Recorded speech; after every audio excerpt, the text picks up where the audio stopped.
stuff, and I can, chime in as necessary. All right, great. Well, thank you for joining us tonight. I've been gifted the time of Ryan Thomas and Jeff Fuller, both mathematicians, strategists, and statisticians that have broken down a whole bunch of information that relates to realignment, funding, academia, and the funding that goes with it, endowments, and how that all translates to athletic prowess. And really tonight, it's all just a learning session. We're all learning from each other. And I'm hoping that some people will join the call today. If they don't join the show, that's fine too. But that we can answer some questions that some of those people that are out there in the world that have been sort of engaging on Twitter. I wanted to hear it from you guys and not get it secondhand. I also wanted to bring up, and I leave up to you guys how you want to answer this, but there's been some accusations by some people out in the world, and they're all anonymous, so we don't know who these people are, but they've made some intimations that BYU thinks that they're better than schools in the Big 12, and I can't countenance that at all. And in fact, I will fight back against that at every tooth and breath, because BYU is very grateful to be in the Big 12. So I'll introduce you guys, and I'll just turn this over to you. If you want to do some screen sharing, we can do that, or you can just talk through data. It doesn't matter to me. Yeah, Jeff, you can be the lead off man. There you go. Go ahead. Jeff and another fellow who wants to maintain his anonymity by the board name of Crendor. The two of those have done some amazing work, and I think they really go into a lot of the heart of these issues. I've had side conversations with Sam Bradshaw at 365. I'm sure that Jeff has as well. It's sort of, and I can kind of share some of the things that Sam shared with me on the media slots and kind of the valuation of those. But I'll go ahead and let Jeff start off. Yeah, I mean, great. Just good to be here. Good to talk football. I love football. I live in Tuscaloosa, which is the some people think it's the heart and soul of college football. Some people don't, and a lot of people hate it. The product that's here but I really enjoy talking college football. Love BYU. Graduate from there. Got my my little shirt here. Little. Straddling the I like that in the South. Yeah, I like that a lot. The Tennessee, I think the Nashville chapter of the BYU Alumni Association. Okay. There's a guy named Seth Killingbeck, he's a Monster fan, great alumni member. He's just a great guy. He came up with this idea, or someone in his group up there did, but they sort of debuted these at the Tennessee game. And we all just fell in love with them, and there have been multiple reorders printed. I love it. For these shirts. I do too. I think it's awesome. It's a good looking shirt. Yep. Some people gag when they see it, and they're just like, "Oh," but I think most people love it. But great. So as far as I mean, we've got a lot of stuff we can talk about. I guess the recency is sort of what came out in the article today, that I had sort of sent it through, like thoughts and I get some like edits and some critiques through like Cougar Board a few days ago, and a lot of people gave some great advice, and there was some concern that it might come off wrong, and obviously it did for some people. I think some people are looking for conflict maybe and gonna find it wherever they will, but I hope it was taken in the right spirit, that this is truly something that BYU is just sort of an untapped potential, and apparently our media deal as an independent was only around $10 million a year, and some people hear that and they're like, how can you say that it's BYU is now worth $50 million or up close to $60 million a year as an average annual value to the Big 12? And that's just the way these it's not like that's just the way these media contracts work. It's not just who you are, but how can your product be displayed? How can it be marketed? How can it be sort of viewed by more people? And in the Big 12, BYU is worth a whole lot more than it was as an independent, and it's even worth quite a bit more than it would be in the Pac-12, just because of being in a different time zone.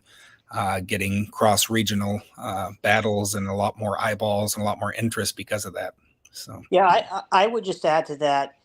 In the past, people have to remember BYU traditionally in independence got some years 3, but on average about 2 Power 5 opponents at home for Right. those home games. And people need to understand that when you have matchups that have consequence, for example, the BYU Baylor game, which drew tremendous ratings. yeah, Those advertisers, the ad buys are based on estimated viewership, and a lot of times, if they don't reach that, the networks have to pay back the advertisers in some cases. But when you have when you're playing 9 conference games against Power 5 teams, people need to understand. You go from that and playing a couple other scrubs or American Athletic Conference or Mountain West teams, naturally, if you're going to 5 or 6 games, home games, of course that's going to increase your TV value a whole bunch. So people have to remember that BYU be going to 6 home games against decent opponents. So yeah, exactly. And that's a huge value add. And then, one thing I talked about in that article is, BYU as independent wasn't worth tons, but guess how much Notre Dame's contract is paying them? That they're, 15 I million. think it was 12 or 14-year deal, average annual value, $15 million a year. Is You know, that they're right? they're towards the That back right. end of that right now, and they're getting I think 22 to 25 million. But Wow. even when they're being re-upped right now, they're looking to, I think, go to market within the next year, and it says they're hoping for 75 million, but most people are putting it out they'll probably get 60 million or so, which is a big bump. But still, I mean, think Right. about that. The Big Ten just got an average annual value of about 70 million themselves. Are we saying that Notre Dame is less valuable than the average Big Ten school? I mean, that's ludicrous. The Big Ten wants them because they know they'll be worth 150, 160 million average annual value to their conference, and will boost everybody. So that's because there's a few factors. The biggest factor is, an independent contract, you're just getting that mega brand for their home games. Right. In a conference, you get Notre Dame not just for their home games, but you get them at Ohio State, you get them at Rutgers or wherever they're scheduled to go. So you get all the games of the biggest brands. And in an independent contract, you're just getting those home games. You're getting essentially half the product, as Ryan sort of alluded to. So that's a huge value right there. And you're getting it against better teams for BYU, for Notre Dame. They play good big brands a lot of times, but they'd play bigger brands if they went to the Big Ten on a regular basis, bigger fan basis at least. So let me jump in real quick on myself. You're fine. Go ahead. No, please. You mentioned that Baylor game. I don't know exactly how to share my screen here, but that Baylor game against, when they went to BYU, 2.4 million viewers. That's the highest viewed ESPN game after 10 o'clock start, 10 o'clock Eastern, 8 Mountain. That's the highest viewed game in 9 years or 7, 8 years, something like that. It was since 2016. Okay, here it is, 2016. So yeah, that just shows you get a good product. You get 2 ranked teams. Those aren't the biggest massive fan bases in the nation, BYU and Baylor, but they're both strong. And you get them at the right time on the right channel. And it was a competitive game, went to overtime. That gets peak viewership, and it popped for ESPN, obviously. Yeah, and I think what Jeff's trying to do that, pull up some numbers. The Pac-12 After Dark time slot averages about 1.5 million viewers for that 10:30 p.m. Eastern time slot. And what people need to understand is the Big Ten and SEC are averaging anywhere between 5.7 to 8 million viewers. Now, if you get the bigger games like Ohio State and Michigan, all stakes, you're going to get 18 million people watching, of course. But on average, the Big Ten, when you're looking at that, Fox had them at about 5.7 million viewers. There's a reason why. When Kirk Schultz says this 10:30 p.m. Mountain Time slots, or excuse me, Eastern Time slot is valuable. It is to a point, because remember, the ad buys will only support up to a certain amount of viewership, and you're not going to get Big Ten money if you're not bringing in Big Ten viewership. You're not going to get SEC money if you're not bringing in SEC viewership. Of course. And the problem that the Pac-12 has is they've really got behind the eight ball, because your mark of the Big 12 came in and took a lot of those slots, those afternoon slots that get higher viewership that the Pac could have gotten. And when you hear reports of the Pac-12, I did a breakdown of the Big Ten media deal based on NBC and CBS, and at the peak market, they were, I calculated to be about $4.50 per viewer. And those games are worth 25 million or so, to NBC and CBS. If you even take that per market value of $4.50 per viewer, and you multiply it by that 1.5 million for Pack After Dark, in a 15 game product schedule, you're going to the most you're going to get is 100 million, which seems right on par with what you've heard out there from others speculating, whether it's Monty and Utah on that show or whatnot. So people need to understand the Pac's problem is that time zone kills them. That's a great slot, but ESPN is not going to pay through the roof for it, because it's only going to get a certain amount of viewers, and ESPN can only get a certain amount of money in ad buys to support those rights fees. Well, part of the reason that is because BYU is across the country and then international, right? And they're a rabid fan base, and that includes us three. And what that means is we'll watch those games whenever they come on. We used to watch them in church gyms and everywhere else, and now we're watching them on TV. I went and played church ball at the same time I was watching a basketball or football game. So I think we understand that it's hard. We need to make sure the rest of the Big 12 and then the wider world realizes that too, because we know what the value is. We've been saying it for more than 40 years. We need to get some other guys to buy into that. Jeff, I wanted to tell you, down at the bottom on your control, there should be a box that says present. Yeah. Do you see it, or present? You could use probably. that to share your screen. Okay. Yeah. Okay. And then while you're doing that, first of all, I want to mention Coup Connect. We really want to be pushing NIL for BYU. And if we're getting BYU fans watching this show and other shows, they need to be going and signing up for Coup Connect. And I put in a subscriber ID down at the bottom of the screen that you could sign up right off that link. And it's only $10. I mean, I know LDS people are cheap, but most people can afford $10. Yes. Or you could pull out your cell phone, and that's a QR code in the upper right-hand corner. Isn't that pretty cool? He was able to turn the BYU logo into an actual QR code.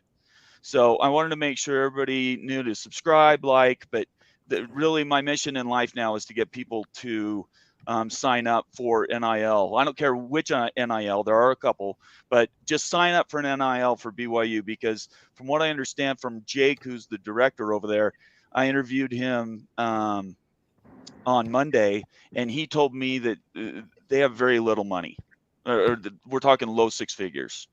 And that just can't. If we want to play big time football, which is what we've been asking for 40 years, we need to be supporting at that higher level. So please, everybody, go out, sign up for that. If you pay for the whole year, it's only $100. So it's like now $850 or something. Please do that. Anyway, Jeff, your point was next. Yeah. So just going off those TV values, that's interesting. The Ryan, when you were talking about the average Pac-12 After Dark slot, was that just ESPN, or was that any channel in there? I think it was just ESPN's numbers. Yeah. I'm not sure. I mean, Fox, especially if you get on FS1, it tends to lag behind ESPN. Okay. Yeah. So, I would think so. Isn't like 28% of the population is on the western side of the United States? Everybody else, that would be 72, 73%, are all back east, right? So they're in bed. The Pac-12 After Dark was created by Larry Scott. It was a gimmick. Did they sell it and did they put some numbers out? Yeah, Utah's had a bunch of those games, but not near the success rate that BYU has been historically in the same time slot. Yeah, I mean, BYU, when they played Power 5 opponents, has been on par or ahead of the Pac-12 on average, I think, if you break that down. But Jeff has a better detail on that. Yeah, and yeah, I mean that definitely plays out when you look at the numbers. And just that quote from Nicole Auerbach in The Athletic when they were talking. This is after Texas and Oklahoma announced they're leaving, but before BYU's invited. It says she was told by media executives that BYU outdrew the remaining 8 Big 12 teams in comparable time slots. So, that's what she was told. And then right after that was the quote about that BYU would bring to the Big 12, bumping the contract up $2 million per team by whatever it would be that BYU was worth its share plus $2 million extra per team that was there. And again, that sounds like, we're being pompous. We're overvaluing ourselves. I mean, but that's what the media executives are saying. And, that doesn't mean that we have a greater value to the conference. I mean, I think we bring that portion with us. But, there's, like we said, the other things that they're probably going to tolerate about us, no Sunday play, et cetera, about, being in the conference. But I'm just excited to be there. And it's one of those true win-wins. It's where the sum is greater than any of the parts together. Absolutely. UCF, Cincinnati, and Houston are all worth a whole lot more in the Big 12 than any of us were in our previous situations, whether it's the AAC or independents. And the big, the irate 8 remaining schools, they're worth a lot more with this greater geographical spread. And, right. We're looking at larger enrollments. I'll share one thing here. Where is it? Yeah, and while Jeff's pulling that up, Right, I mean, yep. I'm excited. I mean, Oklahoma State, Baylor, Kansas State. I mean, they've all got wonderful Texas Tech have wonderful fan bases that they're passionate. They're passionate about their teams. Right. And I mean, that makes for good football for everybody. And I that's what I love about it. I mean, the Big 12 may not have, the hugest markets in some areas. You can debate it, but the issue is people in Big 12 country care about football and watch it, whereas the Pac-12, not so much. Yeah. Right. And again, are you seeing my screen right now? We're not. Did it work? What did it do when you tried to open that thing up? I thought it was working. I'll have to minimize something and go While back. you're doing that, I'm gonna mention this note from BR7062. His question is, what average viewership do you expect for BYU this season? Does anybody have any idea? I think that depends on the time slot and the channel they're in. Right. Okay. I would say more. Yeah, I definitely think that's obvious. Yeah. I think certainly to agree with that. I mean, I would probably say that it would probably be in the top third of conference, top 25% of conference members in viewership numbers at least. Okay. And I think that's totally reasonable. Oh, here we go, Jeff. There it is. Let me add it. Is that working? There you go. Now we can see it. Let's see if I've got the right link. I'm not sure this is the right one. Oh, we're looking at his desktop. Nobody look. All right. Let me know when you're done. It's pretty messy. It's pretty messy. We can look at this one here because that Sure. one popping up there. Okay. It is now. This wasn't the one I was immediately going to go to, but this is looking at the trajectory of viewership for and this is actually just comparing the irate 8 to the other conferences. And this is taking out Texas and Oklahoma games and for the Big 12 and taking out USC and UCLA games for the Pac. And not adding those to the other conferences. That's just wiping those games out. So we're sort of, this isn't the best apples and apples comparison but again, this is just looking at trajectory or viewership score, comparing 2018 and 19 taking out the COVID year and then comparing those first 2 years to 2021.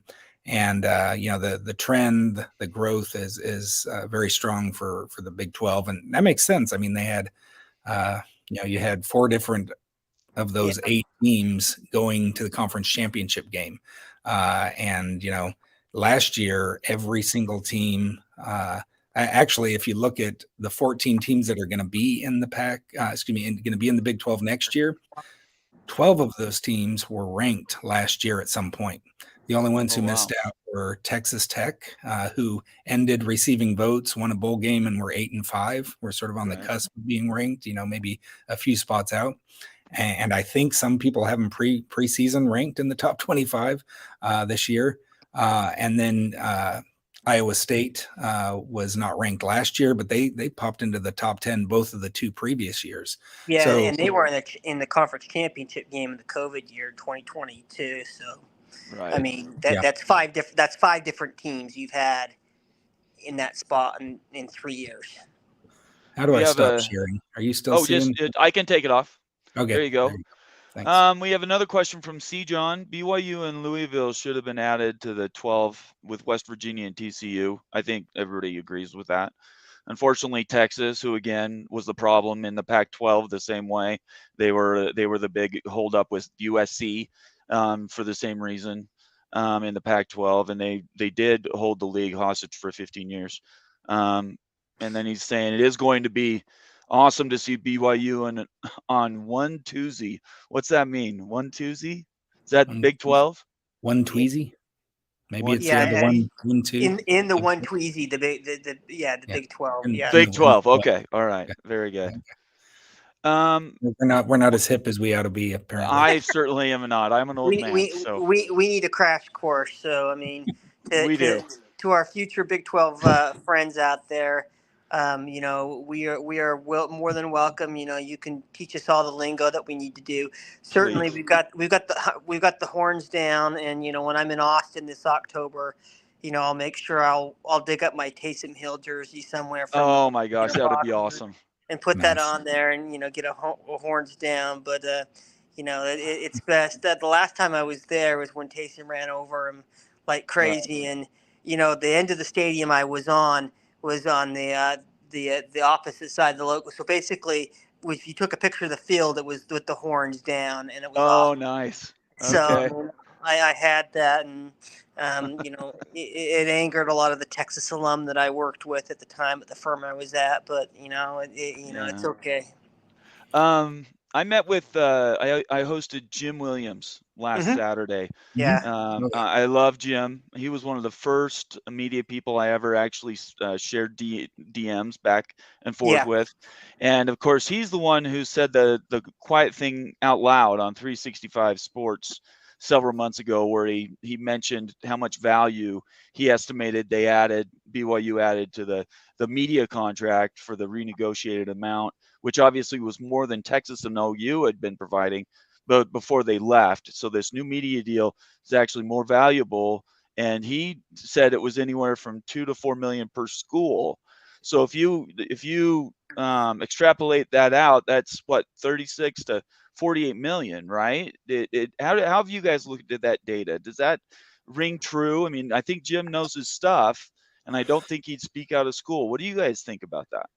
Yeah, he clarified in a following tweet that's what ESPN executive told him in 2015, that he had sort of heard good things about BYU back in 2011 during that realignment. I think we were just talking about the Louisville and BYU should have been added back around that time.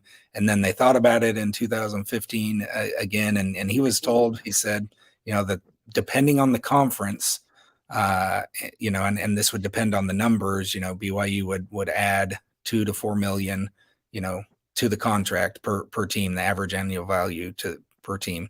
So that's hard to know, in a vacuum who that is. Maybe that low end was to the Pac because it's not a new time zone, because it's not a new window that you're adding. And the high end might have been to, a weakened version of the Big 12 that maybe would have a, 20 $5 million payout. Maybe BYU brings it up to 29, and whereas if it's higher, maybe it hits more in that 3.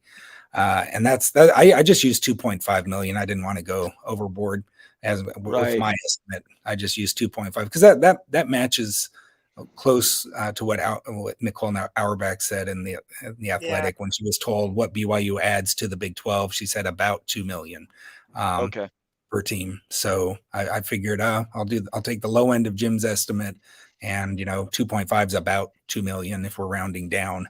So I thought that was a fair figure to choose, and it came out as close to 60. I think 59.2 million would be BYU's average annual value to the Big 12. But estimates, who knows exactly? Right. Yeah. Ryan, do you want to add any additional context to that? I mean, I think our West Virginia friend Daniel has a question there that I can go ahead and jump on. He said, "Do you think that after last year's Baylor BYU game getting 2.5 million viewers, that gave incentive to ESPN to include BYU in the After Dark spot more?" Of course, and I think Tom Homo has said that as much. Tom Homo has said that BYU is going to be a team player in the Big 12. I mean, obviously, for people like Jeff and I who are kind of in the Eastern time zone, we don't exactly like those 10:30 p.m. kickoff starts for us. Understandably. Especially if you have 9 a.m. church in the morning, that sort of, makes it a little more difficult. Right. Or if you're in the bishopric and you have to get up for those meetings at, 6 a.m. in the morning. But I digress. But certainly, BYU is going to try to help fill that spot as much as possible for the Pac-12 or for the Big 12. Yeah, and I think it's sort of maybe that game maybe sort of popped, like I said, to a lot of people, and we've had the the Washington State president recently say, the Pac-12 owns that late time slot, and they can pretty much say, yeah, you do, but 2 teams not from your conference just played the biggest game in 8 years and your 2 biggest brands are their 2 part biggest of that brands have left, USC and UCLA. Who have left. So I mean, they don't own that slot anymore because now the Big Ten has a sliver of that. Absolutely. And then BYU's an option, and if they grab BYU's someone else, I mean that's why Fox probably I think has kind of stayed very cool in the Pac-12. Is because they've got what they want from the Pac-12, right? And UCLA.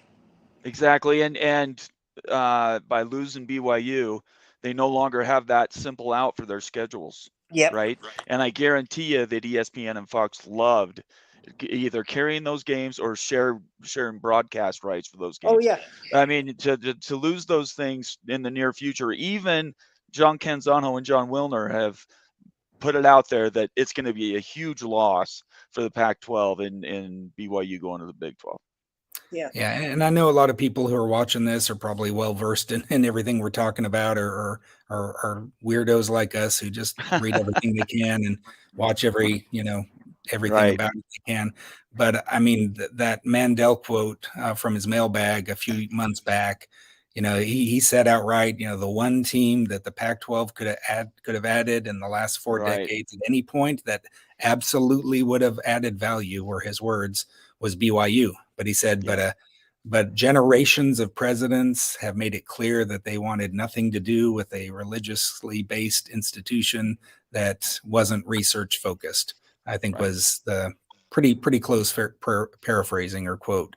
But again, we would have added value to the Pac-12, he says, at any point in the last 4 decades. That's with USC, UCLA there, we still would have added big, value to the Pac-12.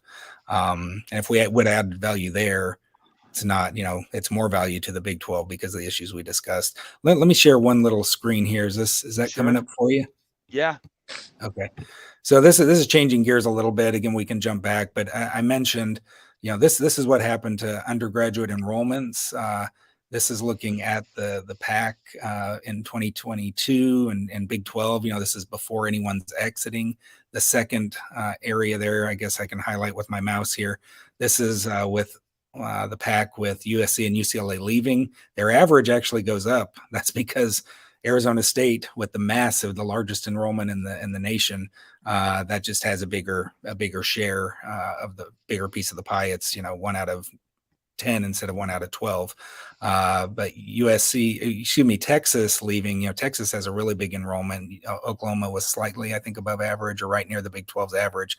So, we've got even a greater disparity when those two schools leave from each conference. Now look at what happens when you add BYU, UCF, Houston, and Cincinnati here. You go from 20,000 average undergraduates per school up to 27,000. That's adding 50% more schools, but that's a big jump. Yeah, that's an average, right? It's not Thank you, an aggregate. by the way. Yeah. What's it? Yeah, exactly. That's a UCF. Exactly. UCF is our Arizona State. Yeah, they're around close 70,000. Yeah, they're around 70,000. Is that right, Jeff? Yes. Undergrads, I think they're like 68,000, and total enrollment, I think, is like 76. And Arizona State's like a couple thousand above both those figures, I believe.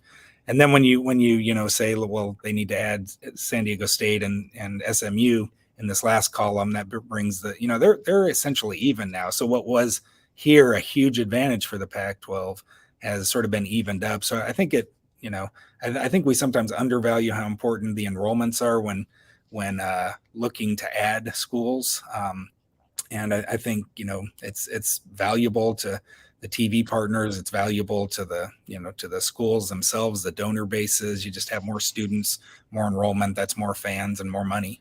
So you can take it back, Nathan. Sure.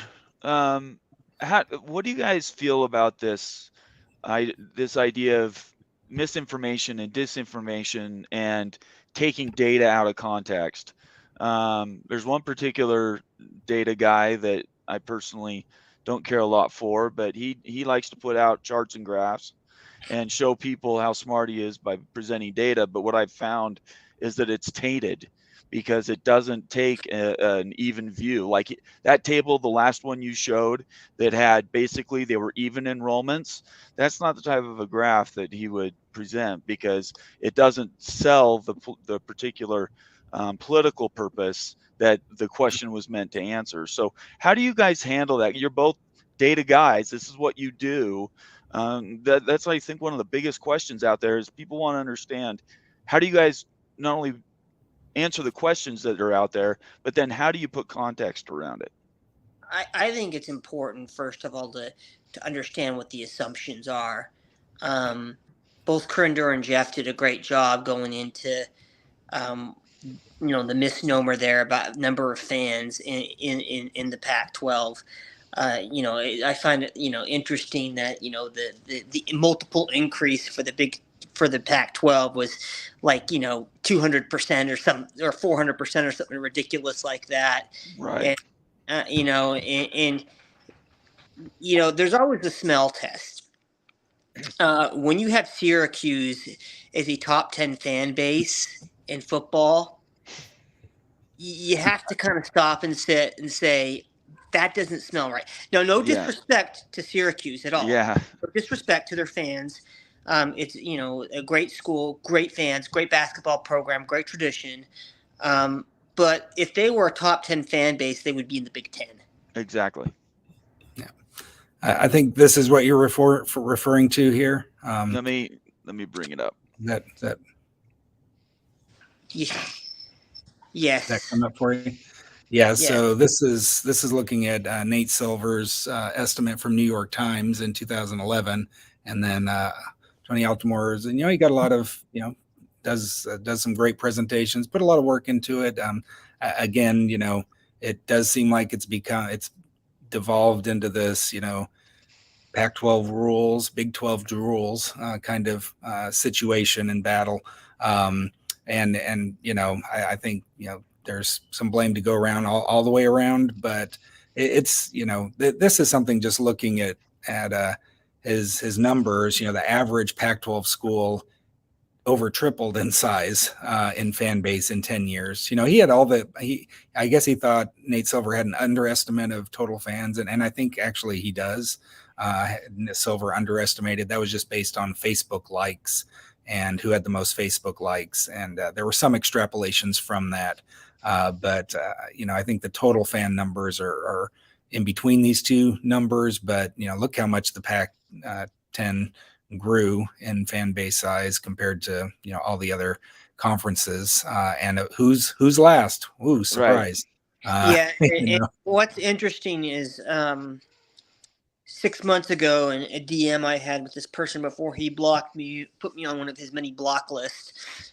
His adjustments for the Pac-12 numbers, Jeff, were based on the were based on the growth rate of market cities in the Pac-12, like Seattle, and San Francisco, and areas like that, which isn't. There's a problem with that because those are pro sports cities, and the growth there is not organic growth from birth rate. They're transplants, Right. And, they don't switch their collegiate athletic affiliation fandoms by moving to the city that they go to. If you went to Alabama and you go to Seattle, you have an Alabama flag in your front yard. Here in DC, when I go out running through neighborhoods, I see Auburn, Alabama, Iowa, BYU, whole bunch of different flags hanging out for their alumni. Nobody's changed their allegiance to Maryland or Virginia Tech or Virginia. Right. And that sort of that's the key flaw that he was doing his synthesizing based on growth of market rate of cities in those markets. And I can't think of a more that the assumption that just because you have a large market that automatically everybody's going to follow a collegiate team.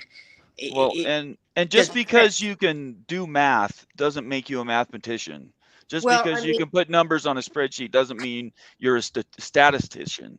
I think that's the difference, right? Is there's science behind this statistic stuff. It's not just throw numbers in aggregate and then do an average. That's not how you do it. Enron made it, were able to make themselves look extremely profitable by throwing up BS. I mean, right. It happens. I mean,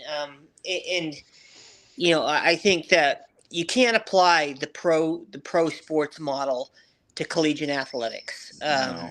In a lot of ways, but go ahead. You're not going to find. I grew up in Washington. I don't know if you guys are natively from the East Coast or whatever. But I grew up in Washington State. I was a Wazoo and UW fan. I loved the Pac-10 right at the time, and I thought it was the greatest conference. I thought it was fantastic to watch Rose Bowls and the whole bit. But I can tell you the bias is the East Coast bias, and then there's 4-6 schools on the coast, and that's it.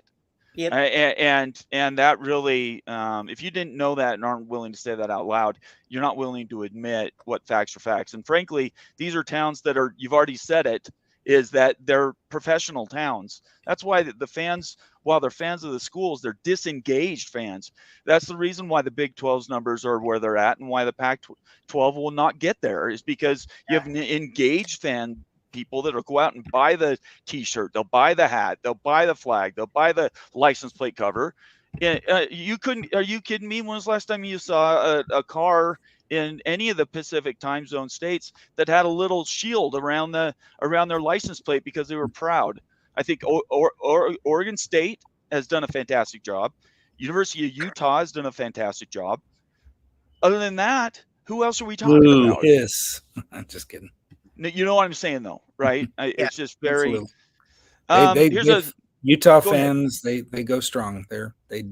They are, them and Oregon are the sort of anomalies in the Pac-12. Which is actually funny why they complain about, culturally they're more in line with the Big 12 than they are the Pac-12, but they don't want to admit that to themselves. And we'll get to that. There's a question here for BR that I'll get to, but let's do this one really quick.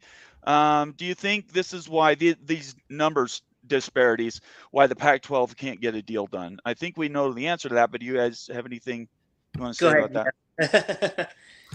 Yeah, that's a big part of it. I mean, there's a lot of part of it. I think a really big part is I think Oregon and Washington are just slow playing this, waiting on the big. I think the Big Ten wants Oregon and Washington, and Fox wants that to happen. And obviously, Oregon and Washington want in. But I think, we heard last week that, Brent McMurphy said that the Big Ten and doesn't want to be viewed as having blood on its hand for killing their sister conference. They already did that by taking USC and Exactly. UCLA. They already put Yeah. the bullet in the back of the head. So Yeah, exactly. Yes. But all they need to do is make unreasonable demands that cause Colorado and Arizona to bolt, and then they have their excuse. Right. Yeah.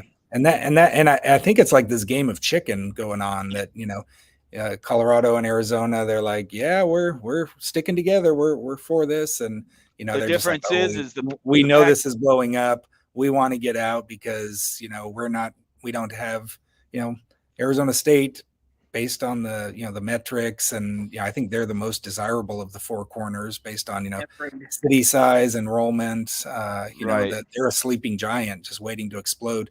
They've been waiting for decades to explode, but maybe they'll eventually get there. But I think their Arizona State is going to be more desired than Colorado or Arizona or Utah. I would rather have Utah and Arizona State. If we could take any of the Pac-12 schools, that's the ones I would get. Yeah, I mean, I would add though something with the ACC drama that's been going on. Yeah, please do.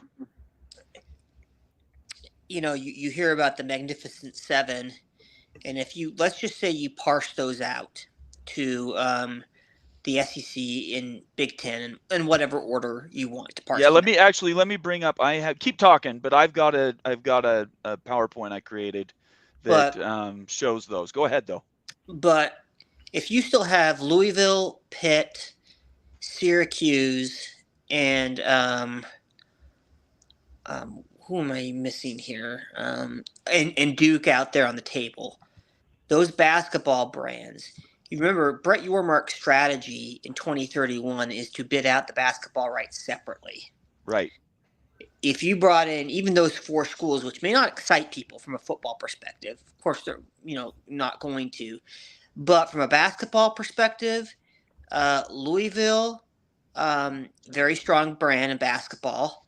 Of course, Pitt's had a decent history. Syracuse, extremely strong brand in basketball. Duke, extremely strong brand in basketball. You put that with an Arizona and add that to the Big 12's existing basketball brands. I think that puts the Big 12 in a very strong position when they're taking to take their to bid out their basketball rights separately. Right. Because that is the premier conference in basketball with those brands, and that is one area where the Big 12 can certainly cut into the money gap and become a distinct number three. The drop off. No, they're not going to be. I think you're always going to have the Big Ten about $10 to $15 million ahead of the SEC. But I mean, if you can get within 20, 25 million of the SEC, that's not a bad position to be. So out of this, yesterday's meetings were held. All the notifications went out on Twitter today. They were talking about, oh no, sorry, we just got together to play golf and talk a little bit. We weren't really talking about anything, and nobody's going anywhere. And then out of nowhere, in the afternoon, there was a statement from Genetics 56 that said, well, it's North Carolina if they want to come. So I mean, is all this just disinformation? At the end of the day, are they just doing anything they can to discredit these reports as they come out? No, I think they're trying to cover themselves legally. Okay. I think that's the first thing too. I personally, my theory on this is, I don't think that these seven are threatening the doomsday scenario, because I think their initial goal is to try to get ESPN to come to the negotiating table to renegotiate their existing deal. Does ESPN have an incentive to do that? Probably not. No. But they have sunk a lot big time. Yeah, but they have sunk a lot of money into the ACC network. And if the risk of loss on that, in addition to the potential impact of having a gore blown up and the legal precedent that would have on, media value contracts throughout collegiate sports, and you add on to that the legal fees. ESPN may be willing to find some solution to maybe add more money to the conference championship game, and if you've got this unequal revenue sharing where you keep your kill, then brands like Clemson and Florida State walk out with the $20-30 million extra that they want. I don't know, but I think what this has probably mainly done is a strategy to try to get ESPN to change its tune. I think that uh, certainly for ESPN to be happy with the only way where I see ESPN not suing back is if the best brands ended up in the SEC and they didn't really lose the content anyway. I mean, Or could they pick up some service in the Big Ten? Is it possible they could sell some schools to the Big Ten and then broadcast some? Yeah, I don't know. That would depend on the next negotiation window. Okay. Yeah, not in this one right now. No way CBS, NBC, and Fox are going to say, "Oh, sure, we'll take some ACC schools and let ESPN have," because those teams are going to be playing other teams, and there's no way they're giving up those windows and that value that they've bid on. So, yeah. Okay. Is there anything, Jeff, you want to add to that?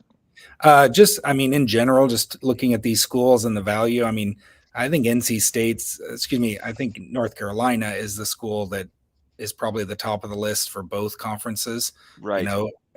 As far as it's sort of like a Washington on steroids. With the basketball brand that's just massive, but great. One of the things that Washington is good at is it really doesn't have a weakness. It's great at research. It's in a good market. It's got history, strong fans, and sports success and etc. I sort of view North Carolina as they're just well-rounded applicant.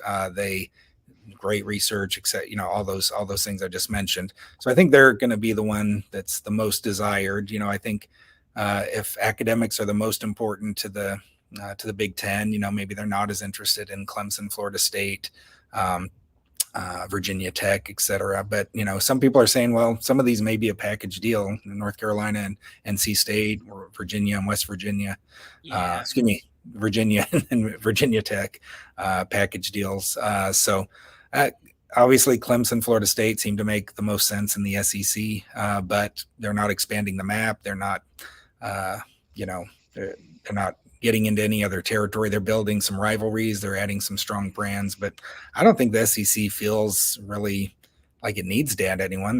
They sort of might react to next time. The Big Ten sort of reacted to the Texas and Oklahoma move, which honestly it was a relatively weak reaction. If they wanted the bigger brands, they probably should have gotten USC and Oregon instead of USC and UCLA. But going with the Big Ten, they like to own markets, and I think what they really love, their alumni bases are so massive. That is just something the Big Ten is, as their total living alumni, their enrollments, they just blow every other conference out of the water in those metrics. And so they have, potentially hundreds of thousands of fans in LA, in Atlanta, in Miami. So there's lots of Ohio State, Michigan, all these people. Yeah, a lot of them stay regionally, but a lot of them go to these major cities. And I think that's one thing that they like is like, hey, we've got, we'll help fill up your seats. Our alumni are there. We can we can fundraise while we're there from these, elite alumni that are, these big executives in the big cities. So I think that's part of their calculus. So I think because of that, Florida State may be lower on their totem pole. It's not in a massive city. They're in Tallahassee. Same thing with Clemson. But Miami might be more interesting to them. It's a little more academic. So I think everyone, by the way, this is Cosmo. Hi, Cosmo. Nice. Oh, we had a cat named Cosmo too. Yeah, Cosmo. But I think it's interesting. If you were to ask me the top 4 targets from the ACC and the Big Ten, certainly Notre Dame. But if we're taking that out, I think they would love to have UNC and UVA. I think they would love to have those. But I think from a primary perspective, if the Big Ten could only, if they were going to stay at 20, and let's just say that Notre Dame somehow figured out to stay independent, maybe they did a scheduling agreement with the SEC through ESPN or something like that. But let's just say that something like that happened. And the Big Ten took Oregon and Washington. The two that they would go after from the ACC, if they could get them, would be Georgia Tech and Miami. And I want to also point out a thing right here. You know, the SEC is in a very strong position right now. But I would remind everybody, what was the premier football conference 25 years ago? The SWAC. Well, you're talking about, well, it was USC. No, 25 years ago. We're going Oh, back. 25 in the 90s. You're Nebraska. Big You're Eight. Miami. You're Big Eight back then. Yeah, right. Oklahoma. The Big 12 started in 1996. Okay. Yeah. Yep. So the SWAC Big Eight merger. Yep. Yep. And so you have to remember that from 1996 to 2003, Colorado, KSU, Kansas State, Oklahoma, Nebraska, Texas A&M, Texas were all national title contenders. The Big 12 was the premier college football conference in the country by far. Right. I mean, the Big Ten has always been anchored by Ohio State and Michigan, but like that, in the SEC, the SEC didn't start doing anything until Nick Saban hit the spot, hit the scene with LSU, right, and then Alabama, right. So what people need to kind of remember here, because if you remember, Florida was getting thrashed in national championship games, and same with Tennessee. So essentially, the Big 12 got too arrogant and cocky, and it let internal divisions destroy it. Now, I think there is a risk, and people say I'm nuts when I say this, but I think there is a risk. Right now, the SEC its power depends on it maintaining a chokehold in its market. And I think if the Big Ten started planting, if the Big 10 were to get Miami and FSU, had two flags in the state of Florida, that would cut into the SEC's recruiting pool in a manner, eventually over time. Well, sure. And and also having the flag, and the Atlanta metro area is a growing, sprawling area with a lot of northern Midwest alumni that come down there to work. And and there's a lot of high school talent in the Atlanta suburbs as well. So you get a conference that comes in with 3 different national network channels operating on a pro TV model. The exposure is greater, and they're making $10-15 million more than the SEC. Over time, that can start to erode away the SEC's advantage. And it might just do that. That being said, the Big Ten has had this model of, wanting to be in big markets, wanting to appease their fan bases, but the SEC, they valued brands. They're like, hey, you're a blue blood, come on in. That and it's about matchups. It's not about the number of cable boxes in your TV market per by your school. That the SEC could care less. They're like, hey, we're going to put Alabama against LSU. The whole nation's going to watch it. But that's because everybody in those 2 states watches the game. That's the there's a cultural impact that's there, and I'm not saying that the SEC is going to go by the wayside, but I think that they do have an incentive to keep the Big Ten out of its backyard as much as possible. I think there might be some wisdom to that. That being could said, see, the Big Ten has been valuing this process for a long time. When's the last time they won a national championship? It's been Southern teams that have won all the national championships except Ohio State did once, like 6 or 7 years ago. SEC. It's stayed regional. It's valued brands and fan bases and passion, and the model's worked now. Maybe it's maybe the Big Ten has a plan that they're going to have more money and dominate more attention and have more fans and viewers. But until they start putting the product out there, that and honestly, most of the games haven't been very super competitive. When I agree, but I do think that there is a danger if they start playing games in SEC territory and have kind of a recruiting presence, more of a recruiting presence. That poses a risk. Now, Alabama and LSU and Georgia are always going to get their kids, but that probably hurts Miami and FSU in the Big Ten. That cripples Florida's football program. Mm-hmm. I think that I could easily see Notre Dame, North Carolina, Georgia Tech, and Miami. Yeah. Miami is an elite educational institution. So is Georgia Tech, as we all know. Notre Dame is prestigious, and North Carolina, we just said, is really the jewel. So I could easily see them doing that. I think that those are, certainly the targets right there. Yeah. And then on the other end, you could say you do a Stanford, Washington, and now you've monopolized the entire country, and your academics have only gone up. So yeah, but I don't think the Big Ten cares right now about improving its academic profile more than it already has. I mean, that's not an area where it lacks. I don't know. Stanford is something else. So yeah, they are. It's a whole different animal. But the question is Stanford doesn't necessarily want to participate in some of those consortiums because, like I mentioned, the ACC and the Big Ten have formal academic consortiums where they share projects and right. research. The Pac-12 doesn't, and they haven't because Stanford doesn't want, Stanford wants to maintain control over a lot of that stuff. I mean, they don't want to necessarily share their resources with those that they don't like. And I think it's, there's a reason why. And Stanford, I think, probably has a problem with paying players. They're not going to do that. They've already said no NIL. Yeah, they're not going to get into any of that stuff. Look, I would remind people 100 years ago, you know what the Power Football Conference was 100 years ago? Ivy. The Ivy League. Yeah. And the Ivy League, when you started having scholarships for players and bowl games and money with bowl games, the Ivy League said, no, we're not going to do that. And look what happened to them.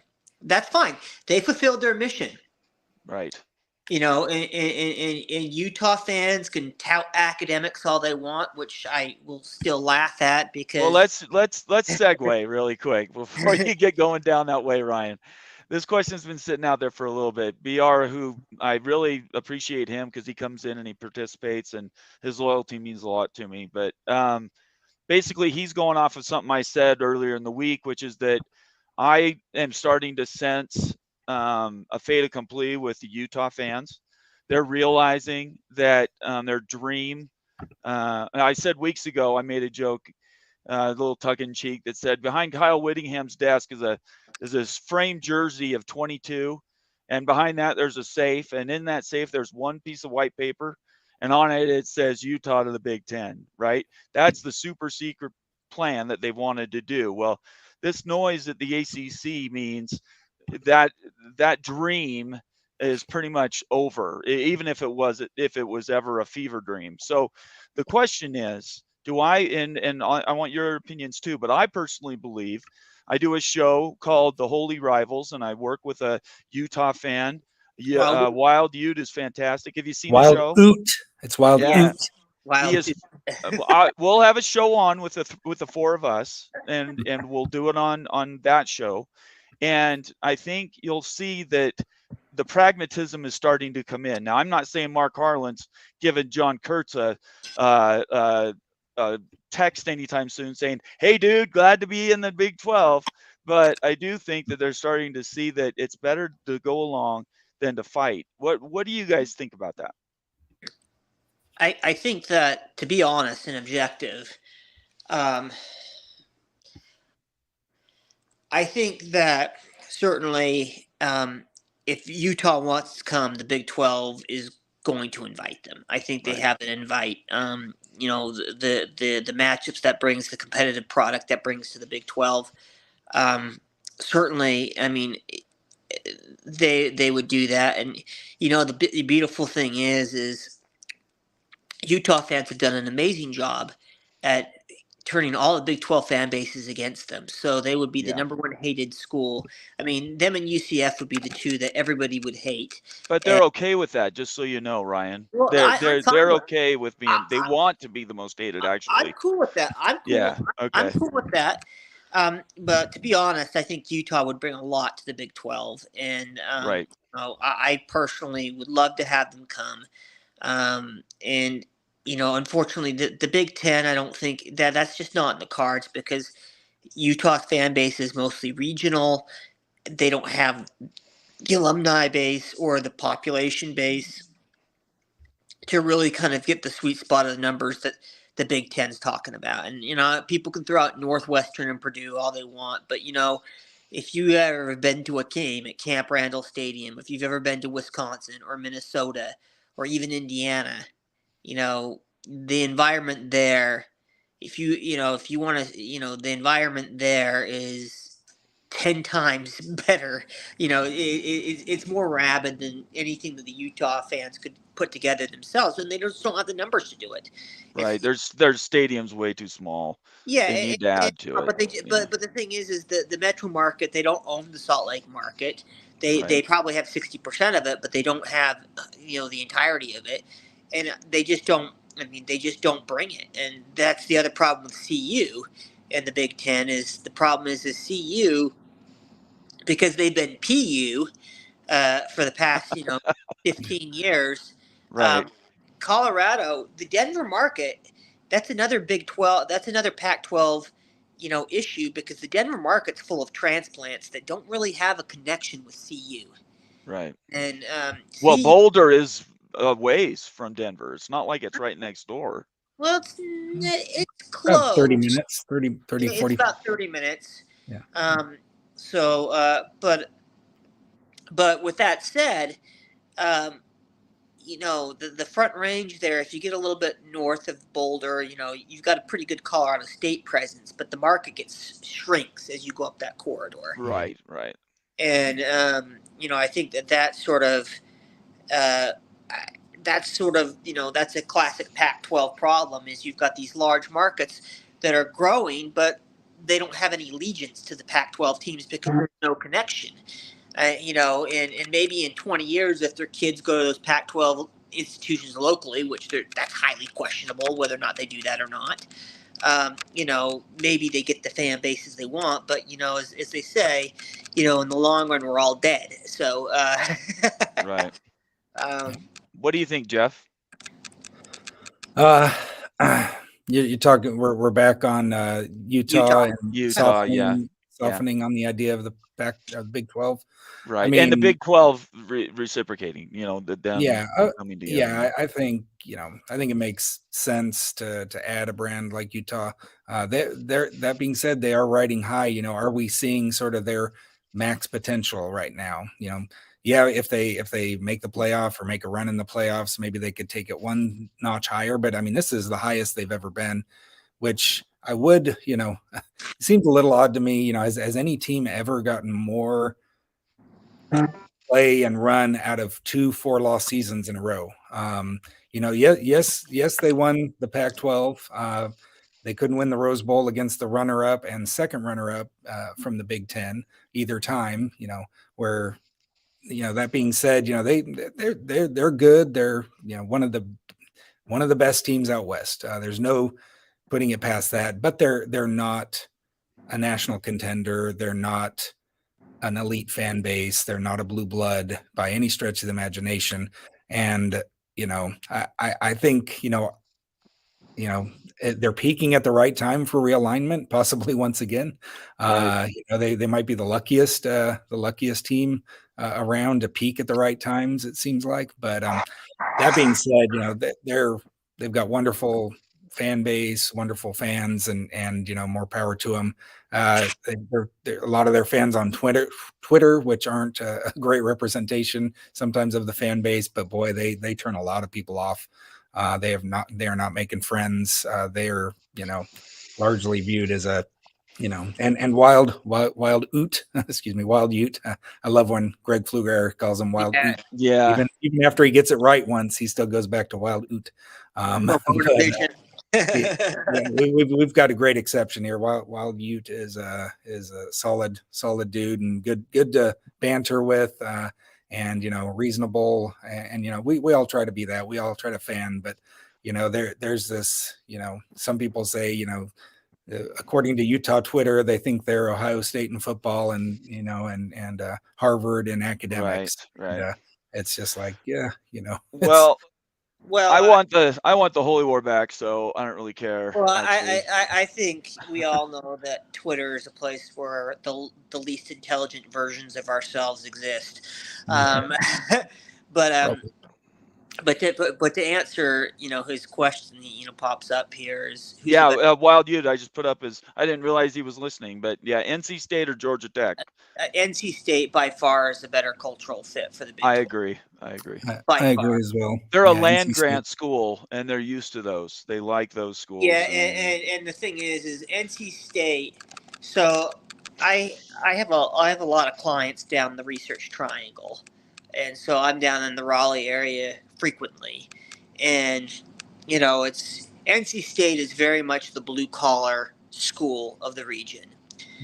It fits right in there with the same kind of Kansas State, Right. Iowa State Texas, work Texas ethic, Tech. Texas Tech work ethic. Right. The fans there are humble, down to earth. They work hard. The teams work hard. They just grit it out, and so culturally, NC State would be a fantastic fit. A lot of their fans I've run into, though, they would view it as a big step down. They They think would. and, they think and they're on deck for the SEC or the Big Ten, and that they do not yeah, like I the mean, idea of joining the yeah, Big 12. well, And yeah, we're seeing that from everyone in the pack, and we're Well, seeing but let's yeah. answer that question. The question is, who are the schools that could potentially move? It all depends where Notre Dame goes. Uh-oh. Yeah. Well, we'll Losing. wait for Ryan to come back. Yeah, he disconnected. He connected again. How many schools do you think go to the Big Ten? We don't have to elucidate them, but how many go to the Big Ten if the ACC blows up? I mean, I 4? can't see them wanting more than 4 from the ACC. So four get you to 20, and now you don't pick up Oregon and Washington. That's what you're saying. Yeah, I think if they could pick up Notre Dame and Washington, maybe they do that. Get to 22. I think you make an exception if Notre Dame's 24 just seems so large and so unwieldy. Maybe that is the master plan. I've no inside sources on any of this, but Yeah, yeah, I just don't see that. I Yeah. don't see that. How many to the SEC, you think? I think the SEC is going to stay as small as it can, but may react to the Big Ten. Do I they don't pick s- up any other Florida schools? Will the University of Florida allow any Florida schools to come? Yeah, that's the question. Well, I don't think it matters. They just picked up Texas against Texas A&M's wishes. Right, that's true. So I don't think there's like this veto power that everyone has. But Texas, I mean, that's one of the top 3 brands, biggest money school in the nation as far as football sports goes. So I mean, maybe they just say sorry. But if you're talking about someone who's not that, Florida State is not a Texas. They would be a Right. solid brand, maybe slightly above average in the current SEC, but not, they're not a have to have for the SEC unless you're doing a defensive play against, poaching from the Big Ten, which I just don't see that as the best marriage of, jumping all the way across down there, but they jumped to California, so it may happen. I wouldn't mind sharing something real quickly here. Please, So I can yeah. share my screen. Yeah, This put is it back something up. I'll give you a little inside baseball here. Okay. Let's see. Ryan said he'd be back. He just needed to Okay. take a. Did this come up? I don't see your screen. No, the link didn't pop up. Man, what's going on? Let me get to this next question. Oakley, I completely agree with you. Utah fans are annoying online, but having met a few good in person, I think that they've been largely Look, let's just lay it all out. They were given a golden ticket to get the invite to the Pac-12 in the first place. They took advantage of it. They've been doing great in their athletic programs. Nobody is putting down Utah's accomplishments at all. Their research dollars originally really went up, but then they came back closer to the pack. So and they're rated 20 spots less than BYU is educationally. So it's not like they are the Harvard, but they want to be, and I respect that. And if you don't respect their fan base and you don't respect their athletics, that's on you, because I think most BYU fans will tell you they're tough out no matter when you take them on. At the end of the day, do they fit in the Big 12 like glove in hand? They should have been in the Big 12 in the first place. BYU and Utah should have gone to the Big 12 years and years and years ago.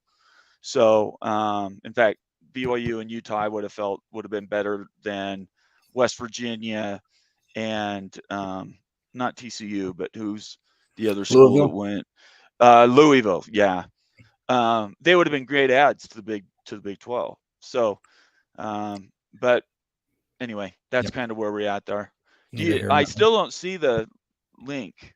Yeah, I'm having a hard time sharing it for some reason. So it's just, yeah, I won't even explain it because if it's something I'm working on right now. I sort of wanted to get some thoughts from you and Ryan, but we could talk about it offline, probably better in that setting. Well, if you want to take a second and find it, here's another question that I'll answer from Masta.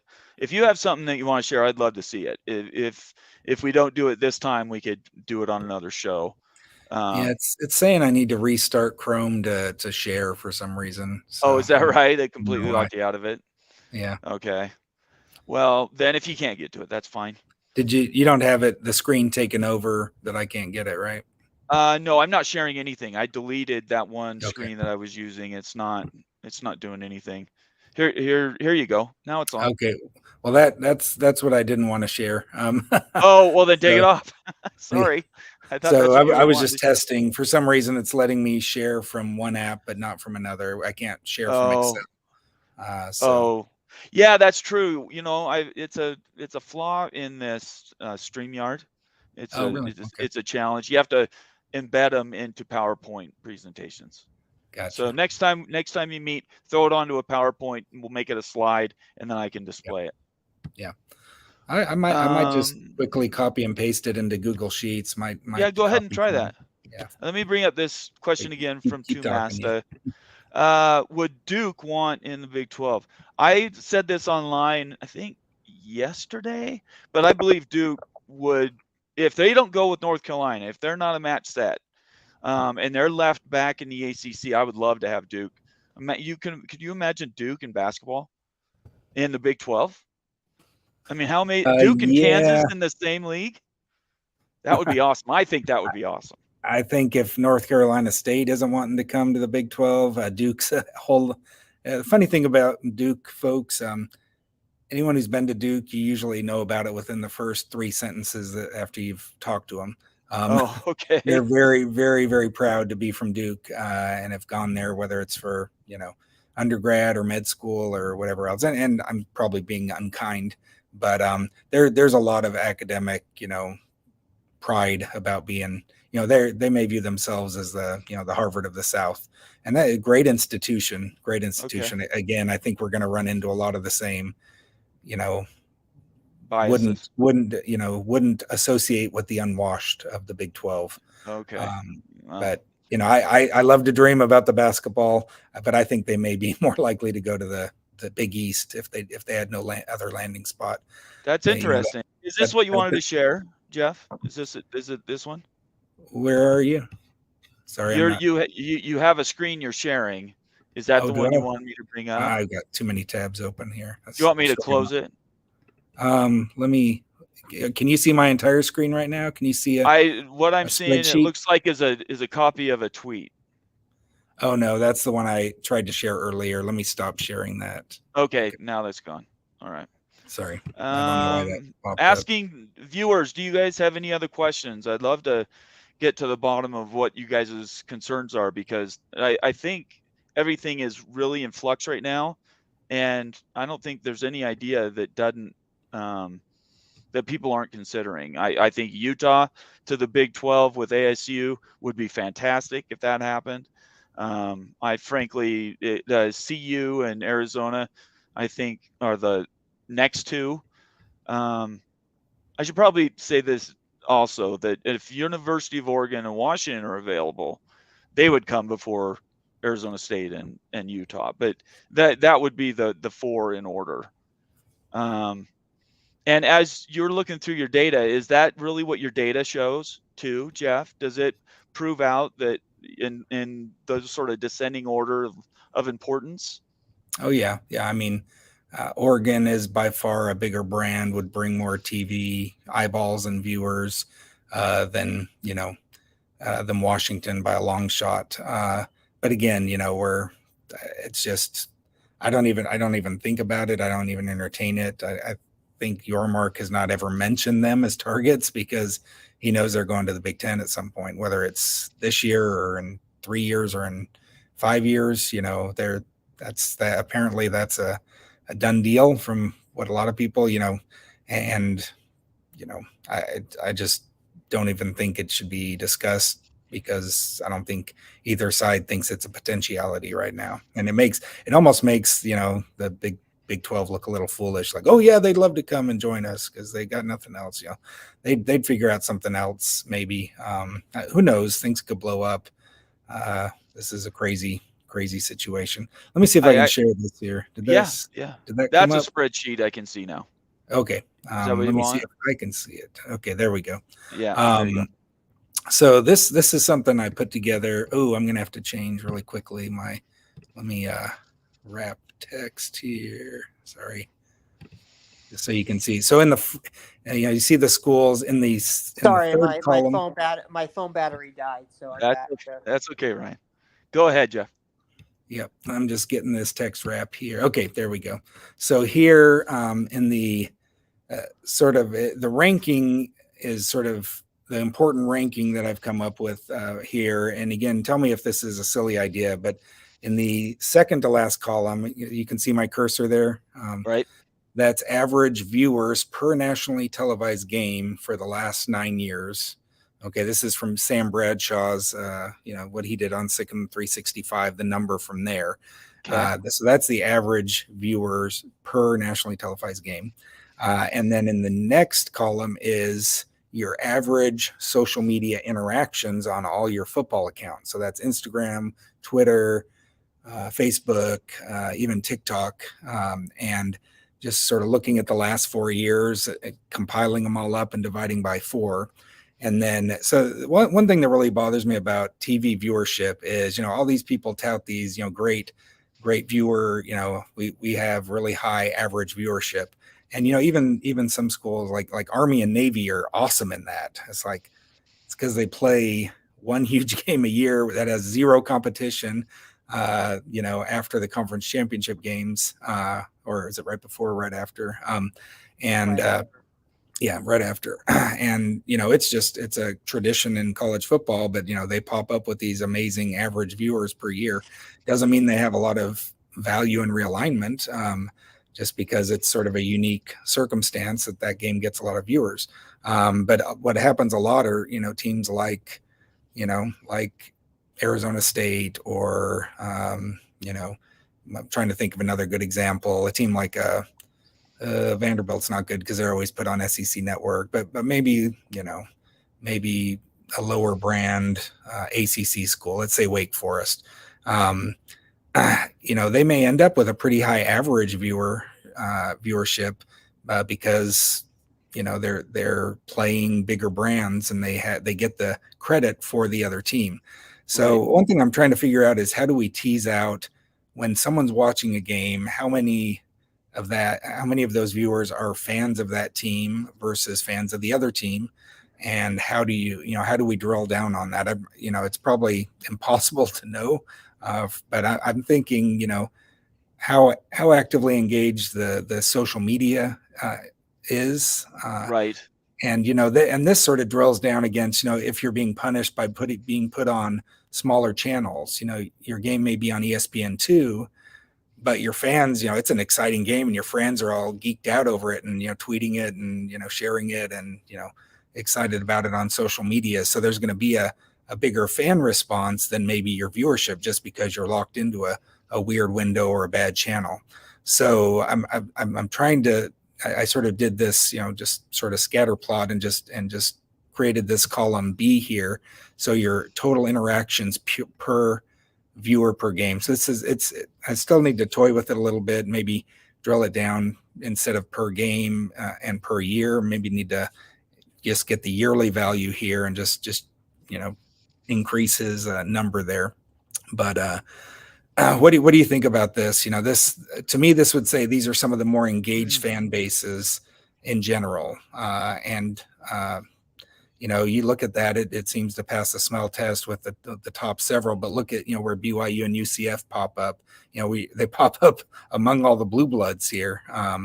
Kansas may probably get a pop because they have a really low denominator here.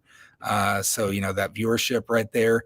Again, going back 4 years, looking at that, and their social media interactions aren't huge, but when they do, this is probably all related to the game day that happened last year, playing TCU and got College Game Day there, and they have a huge fan base, but they're mostly basketball fans. But those people get excited too when game day comes, when the team comes. So that's sort of why Kansas made a little sense to me. But you look here, these are some strong brands, and look how many Big 12 teams pop here. In the Pac-12, who are the top two? Oregon and Utah. I think those are the two most passionate fan bases.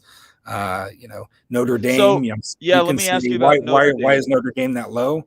Well, because Yeah. they're getting tons of viewers. They're always on NBC, and so they have a huge numerator, and so it's hard to drive that number up. You scroll down to some of these lower teams here, and these lowest ones: Rice, Northwestern, Stanford, Vanderbilt, New Mexico, Indiana, Cal, Syracuse. These are, to me, this might be a powerful way to look at, how much bang for your buck, how many fans are you really having there that are sharing the stuff on social media compared to your total TV viewers, and maybe sort of show the actual value of a school more than just what the rating shows.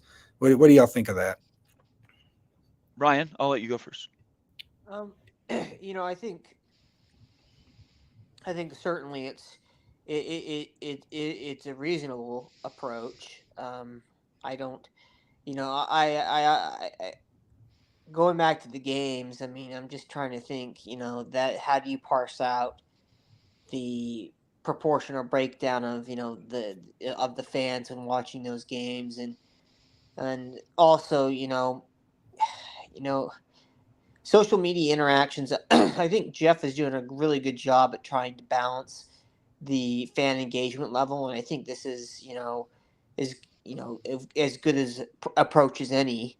I don't, I'm not an actuary, so I mean, I'm sure that I'm sure there could be some actuarial science to it too as well. But I think it's a, certainly.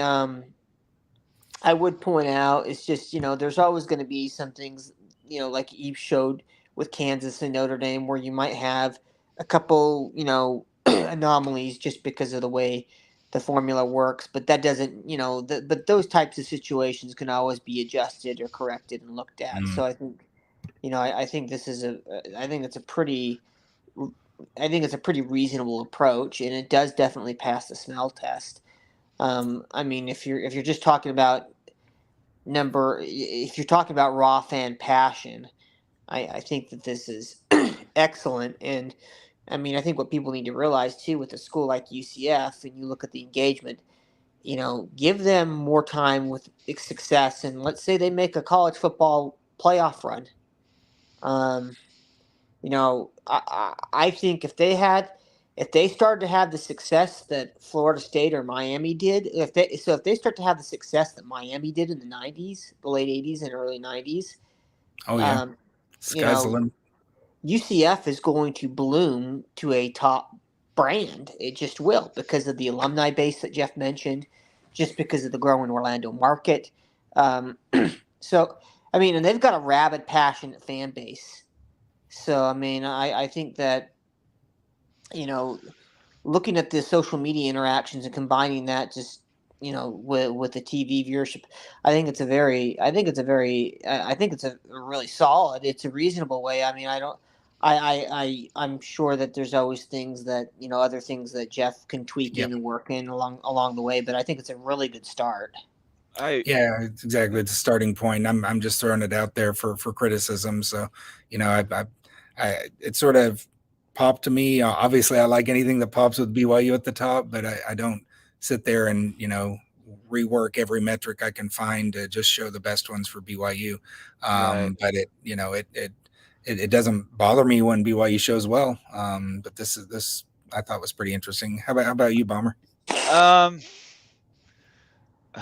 I like seeing BYU near the top too, but I would just put a caution on that anytime you see a list where Notre Dame's halfway down the first page, I get a little concerned. So if there's a way that because you're not going to find anybody more passionate than a Catholic for their football team, and I really respect Notre Dame. I'm sure you guys do too. And so there's got to be a way that we could. But I understand why they are we are. I got it. You explained that, and that makes sense to Yeah, me. their problem is they have too many viewers. Yeah, and so that throws the formula off. I just think maybe over time. I think this may be a way to see who are some of the undervalued brands in TV rating. Maybe. Not saying who's the best brand, but who actually has more fans than their TV ratings are showing. The one thing when I got on Twitter that I asked Bob Thompson, and he couldn't give a straight answer to because nobody has the answer, is how do you measure the value of a fan? And I think that's what the media companies and the schools and everybody is trying to put a dollar amount to.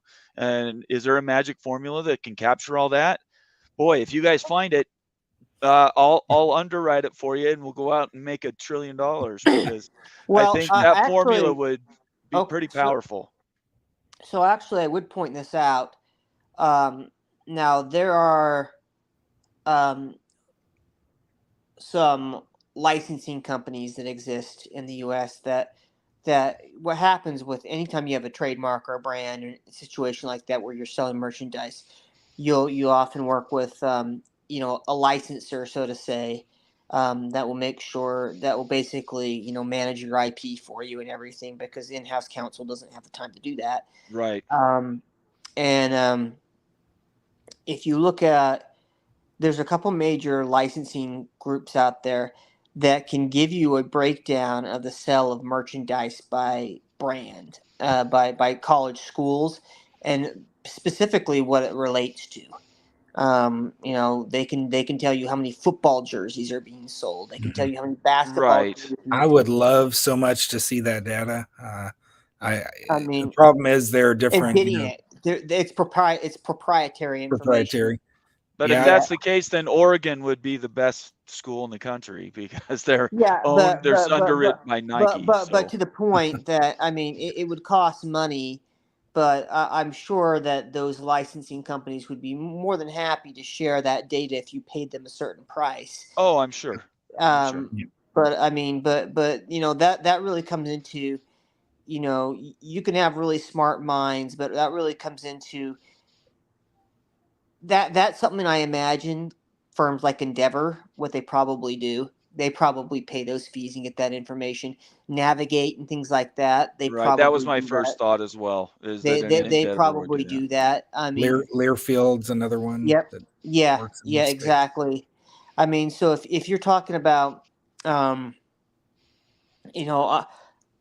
would place a lot of weight on what some of those major marketing, or not marketing, but I guess valuation marketing, whatever you want to call it, consulting firms, media consulting firms. I would put a lot of weight on what they say about that more than anything else, because I think it's probably a fair assumption that they probably paid to acquire certain proprietary data to measure fan passion, enthusiasm, and engagement. I imagine they've done that. Yeah.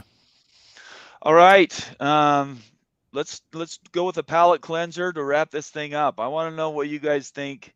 And going off of this question from BR, what games are we looking forward to as BYU fans? Go ahead, Jeff.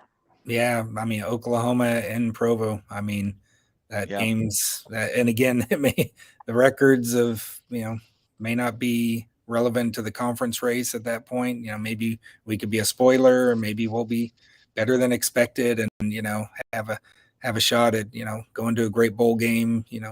But boy, that's just special to have the Sooners in Provo, and it's a one and done Yeah, probably situation. never again. Probably And never again, again. we could take our record.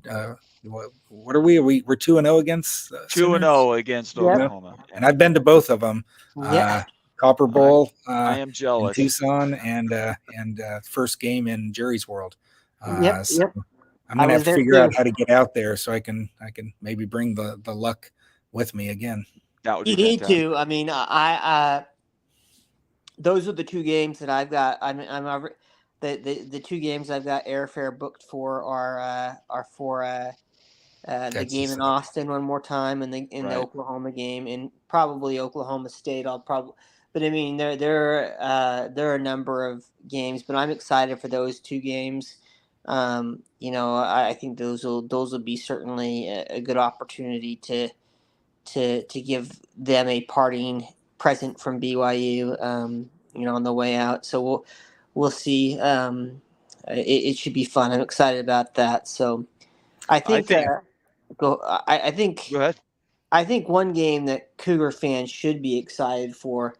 I think Texas Tech is going to be very good this year. Look at that. You stole my thunder. You're killing me. I'm sorry, I had to do No, it. Ryan, that's fine. I think Texas I think Tech's that's going to going to be a be a good. really good game. I I think do that's going to too. be a really good game.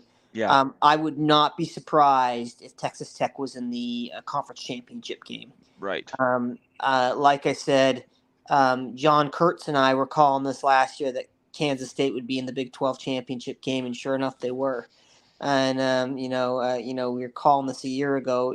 Just looking at the kind of the talent that was coming in, and I think this year, I think I think the team that's going to probably um, may. I think Cincinnati will have a drop off losing Fickle. Yep. I think that Oklahoma State seemed to have a lot of people transfer out, but Right. Mike Gundy's a good coach. He's a good recruiter, so he could have filled those voids in the transfer portal, and he might pull a Sonny Dykes and have the Cowboys in the playoffs, or they could just be the worst team in the Big 12. I don't know. It just depends. I've done some work with the Locked On Sports guy for Okie State is what he calls them. Yeah, And he's a little concerned. He was concerned when Etienne transferred out. He thought that was a little bit of a bellwether, that yeah, maybe there was something bigger going on. So he's optimistic, but he is also a little concerned about that. I yeah. think Oklahoma, Texas, obviously, we're the only ones that got both of them. How lucky are we? I kind of feel like we had some prayers answered that we got to play them both before they're gone. And then They're the TCU's only one of the new teams that got them, right? Right. Yeah. We're the only one that got both. Yeah. Yeah. And then TCU, I think, is going to be scary. I think they could run us off just like they did last time we were down there. TCU always mops the floor with us. We have not done well against TCU. So too much speed. yeah, they're much very, speed. very fast. Very- Let's see Artificial here. turf and speed. That's not a good combination for BYU Yeah. historically. Well, and Sonny Dykes is he's a great coach. He showed it, right? Yeah, David in Arizona. Yes, I agree. Every home game. I think every home game in the next decade is going to be great. Oh, this is a question I've had. I don't know how you guys feel about it. And I don't know if you've done any research. It's a pop question, but when are we going to make additions to this stadium, right? They increased ticket costs. I'm sure you saw that. They sold out tickets in like 45 minutes. The entire season's tickets were sold. When are they going to add seats, fill in the corners, put in a proper grandstand? When is that going to happen? I can go ahead, Jeff. I can tell you some problems there, but go ahead, Jeff. Yeah, I think we have to be consistently selling it out for multiple years to where the demand is even higher. I'm not sure. I mean, selling it. I shouldn't say selling it out. I need to say filling it up, Right. where the actual attendance is max attendance, and it's must see. Not just TV. It's must have to be there we're in an environment where college football attendance has been trending downward for the last 2 decades, and many stadiums. You look at Michigan and Tennessee and Alabama had always been increasing their stadiums. There's some shrinkage happening to get better seating, to get more high value boxes and such. So I think if things are done, it might at Lavelle Edwards. It's likely to be maybe some more seat backs, that which would decrease, Yeah. total fans that are there. I think if you're doing that and you're making more money and it's really full, then you think about expanding. But you've got to. We haven't been selling it out for years, so it's been good, but it's just not been. There hasn't been a demand. Yeah, we're in the Big 12 now, but yeah, and I think that the direction is moving towards premium seating experiences for fans. That's sort of where the higher profit margin is. This isn't the first game I ever went to. The first BYU game I ever went to, I don't remember, but it was in Grandpa's journal. Grant, he took me down to the BYU Baylor game in 1984. Back in the days where you could bring, sneak a bucket of chicken into the stadium. And, oh yeah, used to take whole picnics. kitchens Yeah, with you. It was incredible. Exactly. Those are gone. Those days are gone. Yeah. But I do want to mention an issue. I've had discussions before, and some people that I've talked to in the BYU Geology department that have gone through the program have confirmed this as well. The way that both the Utah and Salt Lake Valley are basically on old lake beds and filled up with gravel and rocks from mountain runoff, and the soil is not very stable. And my house, I can tell you that is a fact. Yes. And generally, I mean, if you go out to the Salt Lake Airport, there's a reason why they did stone columns. Basically, you're creating cement stone columns deep into the earth, and you're driving pile rods that are 120 feet deep to try to hit bedrock, whatever you can, to stabilize the soil. There's a reason for that, and Lavelle Edwards Stadium can't. The reason it not just only because BYU is cheap, but there's a reason why the actual stadium, the rows, not the bleachers, but the rows are all aluminum at Lavelle Edwards Stadium. Yes. It's because that's lightweight enough for the soil to support it. And actually where the press box is actually part of it starting to sink and settle. And there's a real issue with doing massive stadium upgrades to Lavelle Edwards, like putting a nice facade on the outside of brick, because the weight is too much for the soil to bear. And I think what you're going to see over the next 20 years, you'll probably see premium seat upgrades. You'll see nice things like that. Club 22s, things like that. You might see some. For example, you might see some club seats or something. Basically you might have some additional rows and bleachers taken out and turned into better premium options. But I think I would love to see BYU's master plan for the next 20, 25, 50 years. I would love to see that, but that's not available to the public or to me or to anyone else. I've asked Tom Homo several times to give anything. He should just put up a flare, though, and let people know that they are thinking about it. That's all I've ever asked him to do. I think what's likely going to happen is I think there's a reason why BYU purchased the land that Provo High School's on. Oh, right. Now, whether or not that's a site or whether or not I think a new stadium is eventually going to be built. Now, whether it's that site or whether or not they use that site to put buildings for an area that they're going to clear for a new stadium, I don't know. They're right across the street. There's that huge parking lot that would support. That footprint is almost identical to where they currently sit. Yeah, exactly. So I think the long run, I would not be surprised to see, and I'm talking 25, 30 years out. Okay. This is now, I know they just finished the student, they've got a very nice facility right now for football and things like that. but Right. we're talking about 20, 25 years out. That stuff will be old. I could see them building a massive football complex and a stadium and things like that, and new field house and everything like that. Especially if you get some, donors, alumni donors, that are going to put in the money to do it. Right. So I think the long-term plan is probably to build a new stadium.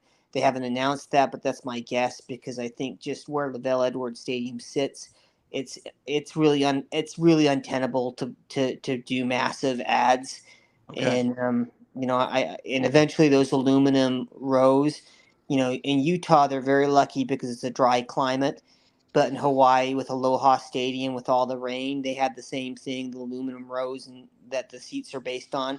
The stadium's condemned because those are rot through with rust. Right. Luckily with Utah's dry climate, that's helped keep that longer. But eventually, that aluminum is going to fatigue to a point because of temperature changes and because of weather. There's probably useful life to that of 60, 70 years, or at max 50 years is probably what they probably would have said, and we're coming up on that real soon, by the way. Right. Yeah. But What was it? 76 or 77? yeah, Isn't that when it was 1983 was the first. 1983 was the first year, or was the first year with the end zone with the bleachers. end zone bleachers? It was just east and west before Yeah, that, right? The grandstand and then the yeah. opposite side. Okay. Yeah. So I mean, I think that it's sort of it's uh, we'll see what happens there. But my hunch is long term. I think they probably have the plans, and BYU doesn't build anything on debt. No, I know. And that was one of my follow-up questions is with the money that they got coming in and they've signed a multi-year media deal, couldn't they finance a bond to support the building? But you're saying they won't do that. The No, the, the church won't do it. I think if anything is my guess is they would likely privately approach wealthy alumnus or whatnot. Ryan Smith could do it out of his rainy day fund. That's exactly right. They would approach people like that, and my guess is they would privately approach some large donors, Okay. and then just say, "Hey, we're going to build a stadium. We need support from everybody, and we've raised this much from large donors. Please kick in," and then try to grab the rest there. I think they're more likely to do that. I could be wrong, but they're just not going to build it on debt. They're not going to build it out of. They're not going Okay. to build it out of any of the general funds that are allocated from the church to BYU. They're not going to build it out of the Right. endowment. They're not going to. I mean, is going to be built strictly off of volunteer donations. So if someone wants to come and, again, I mean, if I was a billionaire several times over, I would more than be happy than to do that. But it's always easy to spend someone else's money. That's right. That's Um, right. so Billionaires didn't get to be billionaires by just giving their money away. So exactly. Um, I want to note Devil Frog here in his comment. He's a partner of mine going way back, and yeah, he says TCU also has OU in Texas. There are several schools that did not get them in the Hateful Eight. The original eight that are still in the league, they did not get both schools, so they were bitter that BYU did. And I then like I that agree with comment his. there. Yeah, go ahead, Double please. frog. Yeah, Yeah, that comment there. I think that makes a lot of sense. You got the three sort of church-based school, at least yeah, traditionally. I think TCU's drawn away from that affiliation, but they've got BYU and TCU have a history. TCU and Baylor have a history, and now are BYU and Baylor developing a history. I really hope that we play Baylor every year as a protected. If there is a small pod of 3 or 4 teams and I that we get to play wish. every year, I really hope Baylor is one of them, and sort of hoping for Texas Tech. But I'm a little worried that will put us with Iowa State just because of the northern, Okay, the don't speak it. geographic. Don't I know. say it out loud. Well, Don't well, karma. We don't want any of that. Don't say it out loud. Bomber, we have to wait for the Pac-12 realignment situation to Right. settle and see Right. what Sure. comes from there first. Because I mean, what people should realize Yeah. is BYU, Arizona State, Arizona. There's a great deal of old WAC rivalry and connection and history there as well.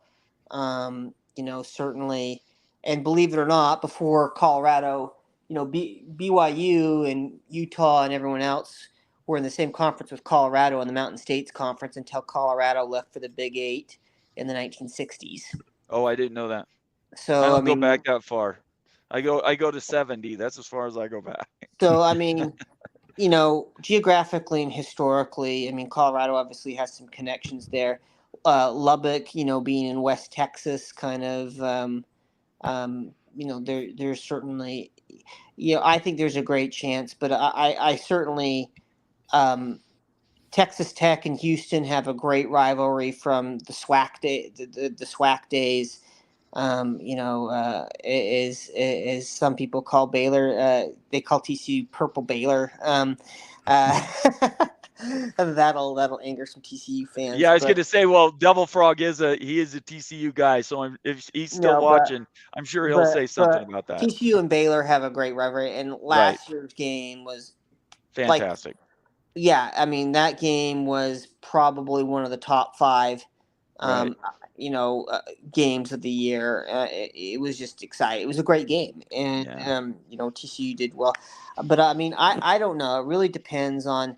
I think TCU and Baylor, they've got a lot of strong connections with some of their old, SWAC buddies with Houston, and also with their Big 12 connections. So I don't know what's going to happen once realignment settles and how it shakes out. But I wouldn't be surprised to see Utah being a permanent rival, and then seeing us play the Arizona schools pretty frequently. And playing, I don't know how it works. It would work out, but I certainly think that, I wouldn't be surprised to see, mainly the most of the consistent games against the Arizona schools in Utah. Anything else, Jeff, you want to say on that, or can I get to a few last of these comments? Yep. No, I'm good. Move on. Okay. I like these names the Devil Frogs use. He says the trivalry, and then he says the revivalry. Is that Yeah. already named? Is that It already might- named? I thought I heard someone mention that for BYU Baylor already, but maybe. Oh, the revivalry. That's what I would have said. Yeah. Because they have had this relationship the last several years. I was sad that they didn't get him this year. Yeah. But let's see here. So we got another comment here from C. John. New stadium. Wow, seems like that stadium has historic value. It does, and it doesn't. Honestly, it grew out of what was part of an adjunct to the track area. Yep. It was never really set up to be some monolithic entity, and frankly, most BYU fans would not mind seeing a new stadium built. So that's not going to be a problem from BYU Yeah, fans. I mean, you don't have this like historic brick facade like Right. Notre Dame Stadium. Right. I mean, it's a lot like a comparison out there is Beaver Stadium in State College. I mean, it's a very, very sterile stadium, similar to LaVell Edwards, and they're completely basically mothballing it, tearing it down, and rebuilding it. None of the fans really have an issue with it. Oh, I didn't know that. I didn't know they were taking that down. Okay. Yeah, I like Devil Frog's comment down there that the Big 12 money will go a long way. I'm excited about that. I mean, BYU has been a profitable athletic department even without any P5 money. You just talked about all the season tickets for football, at least at a higher price, sold out. The basketball, boy, they double the 50% increase or doubling the season tickets, and they're going to sell a lot more with Kansas and Texas Tech and Baylor. And I think BYU fans want to step up. They don't like nobody likes to pay more money, but we understand this is the price to play big time athletics. So but you just start doing the math and you're like, okay, well, we're profitable before this. Now we're selling a lot more tickets. We have big stadium, have big arena, a lot more money there. Got all this extra TV money, more fans. It starts to feed upon itself, doesn't it? Yeah. It's the popularity of the brand. You sell more merchandise. The more attractive it is on ESPN, the more times it's shown on Fox. I mean, being the Big 12 right there, and Brett Yormark, that was the biggest touch of brilliance that he had, is re-upping immediately when the Pac-12 turned down the 31-5, saying yes, like the second that it was offered, and knowing that they would be the only one that had both Fox and ESPN access. Yep.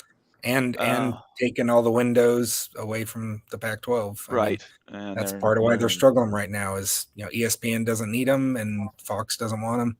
Right. And there's just not the having to create possible windows with streamers. Right. We've got some more Big 12 people in here. Mhm. Sandy Aggies, Devil Frog, Sandy Aggies and Swamp Aggies. That must be an inside joke. Do you guys know what that means? I'm trying to. Oh, That's Tech. No. Go ahead. Is the sand. Yeah. Is that what that is? Yeah. They're the desert school Okay. of the Big 12. So I'm learning, Devil. I swear to you, I'm trying to learn this stuff. Okay. Actually, I want to get down because I haven't been to the, because they had left the, we'd parted ways from the Mountain West and everyone had left by the time they finished the renovation. I might find an excuse to go down to Dallas Devil Frog to see the October 14th game. I think it is. Against TCU there. Amon Carter Stadium, is that what it's called? Amon Carter Stadium. They did some really nice renovations to that, and I'd really like to see that. So, what is this? BYU added the Y because it sucks to be you. Okay, now that's funny. I like that. Let's see what else we got. A couple more here. Yeah, Southwest Conference. Yep, and then he said he'll be there, so maybe you guys could set up something offline and you could get together. Yeah. You guys, I really have appreciated it. This has been so fun. Yeah. And I know you guys are in the Eastern time zone, so it's way past your bedtime. I appreciate you coming out, and we'll do this again. Yeah. All right. If you guys like this, we'll absolutely do this again because I want to represent BYU, but I also am representing the Big 12 and what it has done. And I think the bottom. Sorry, go ahead. What were you going to say? I mean, like I said, I'm really excited to be part of this conference. I certainly don't think we're better than anybody in that. I mean, we're coming in this, and we've got a long way to go. I mean, we're going to have some growing pains in football and especially in basketball. But I'm really excited because I want to share. I drove back to Colorado, where my brother lives, to help him because he had some health problems. And I happened to be going through Kansas City during the Big 12 basketball tournament.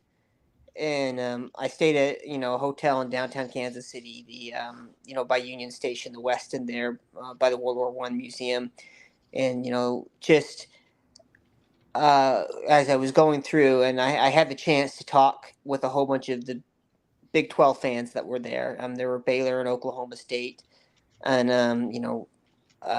fans predominantly there.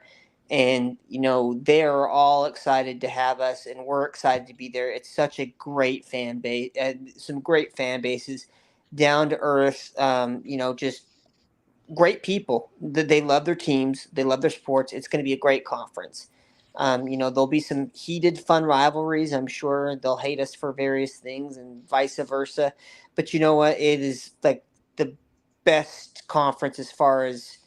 I'm excited for them. These are great fans. They are like the environment for Kansas City for that tournament is electric. I didn't think it could be, but it is. And, it's just I think I'm going to go to the tournament there next year. Even though BYU will probably be out in the first round. I'll watch the rest. I'll watch the rest of the games. But, it's a great, these are good, passionate fans, and I'm excited for it. And I know that we've got a lot, and my only hope is that we can contribute and add to the conference and make it better and help it grow and be successful. You're here, Jeff. Yeah, just appreciate the opportunity. Love talking football. Love talking stats and data. Thanks for allowing me to share some of the stuff. Horns down. Here we Ryan. go. Yeah. As one parting shot, I'm a little bit concerned what happens to the Big 12. So much of the identity is hating Texas. Everyone hates Texas when they're gone. That's going to leave a little hole. I actually think it might turn on UCF. I don't have anything against UCF, but They're sort of like Utah. They've started pulling a lot of the negative vibes for some reason. Yeah, so if Utah comes to the Big 12, you can just shift that hate from big UT to little UT. There you go. That's right. Well, we want Utah regardless. We're rivals and we appreciate them. That's all I'm going to say. Yeah. Everybody, thanks so much for watching. While we've averaged about 12 this whole time, which is the highest average I've done on a show. So if you're a BYU fan, if you're not going to Coug Connect and donating $10 a month for their NIL, you guys, I'm sure, would agree with me. We need to start contributing to the success of our education. Click and go to the CR code with your cell phone. That's right. Jeff's pointing to it. Click on that thing. It'll take you right in, and $10 a month or $100 for a year. Prepay it and just be done. It's a lot less than your tithing is, I promise you. We're gonna sign off. We will get together again, you guys. I appreciate you being here, and we'll do this as often as you want to do it. Sorry. Oh, C. John, one last parting shot says we can always hate UCF. All right. Well, I personally don't have anything against him, but I'll go ahead and say fine. That's wait, okay right? with me. Let's see what happens. That'll all happen. That'll happen. Well, that's it's right. kumbaya right now, but it'll be fun to hate each other in a few years. It will be. All right. Well, thank you so much, guys. We'll do this again soon. And please support these two guys. Let me get this note off here and make sure you guys are getting the credit you deserve. Jeff Fuller at JJ Fuller 72 and Ryan Thomas, who doesn't have his SIG on. We need to show you how to do that, Ryan. Yeah, my Twitter handle is @runningryan, so pretty easy. Running_Ryan, right? Yeah, something like that. You can find me. Yeah, and he was called out recently from Genetics 56 for a lot of his conversations back and forth on Twitter. Very entertaining. So we'll do this again. I never saw the screenshots for this. Genetics and I have blocked one another, but Yeah, so, I don't know. It was some very derisive comment. I can't even remember what it was, but it was silly anyway. Well, she needs to take a chill pill. I think so. Look at it. I love this. All these kudos. Good job, you guys. I applaud you. Everybody have a great night. And please subscribe and like and leave a comment on the video. We like to hear back from you. We want to know what we could do more in the future. Okay. Other than that, peace out. Cool. We'll see you. Go Cougs. Go Cougs. Go Big 12. Yeah. Go Big 12. Thank you, Jeff. I appreciate that. Bye-bye. Nice. Bye-bye.